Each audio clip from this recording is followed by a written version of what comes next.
Hi everyone! So ngayon is grocery time dahil mayroon na tayong sahod at time naman para mag-grocery. So one time lang pala ako nag-grocery dito guys, every sahod lang talaga. At saka yun ang pinuntahan ko talaga dito lagi, ang tinapay dahil favorite ko talaga yung tinapay. Para akong bata guys, mahilig ako sa tinapay kasi tamad ako minsan magluto, okay na sa akin na may tinapay. So kumain ng hopya, yan guys, tatlong tinapay ang kinuha ko dito. So ang dami pala dito guys, sale na mantika sa Kabayan, ayan, dami. So, may mga chocolates, mura din ang chocolates nila.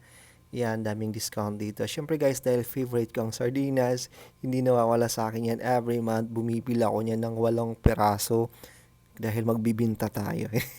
Joke lang. Kumukuha ko lagi guys ng 8 pieces lagi. So, good for 1 month ko na yan. Sinasahog ko yan lagi sa gulay. And then guys, kumuha rin ako dito ng water dahil wala na akong tubig sa bahay. So, malalaking mga kinuha ko lagi na tubig guys, mga ganito kalaki. So, kumukuha ko lagi ng dalawa. Pag naubos, bumibili na lang ulit ako. So, next ko naman guys na kinuha yung bigas.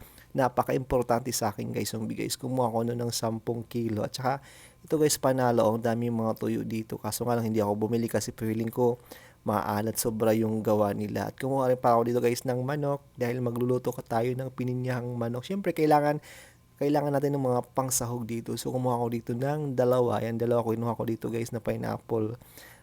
Yan, basta pineapple. Siyempre, kumuha ako dito ng ano guys, ng Nestle cream para isasahog ko sa aking pininyahang manok. At kumuha rin ako dito ng sibuyas. Ayan guys. So, ayan guys.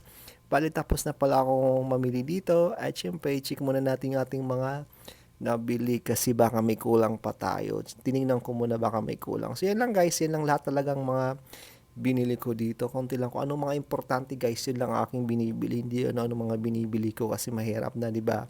So, mga priority talaga yung mga basics. So, itong binayaran ko pala dito guys, 125 reals. Thank you for watching. Mama.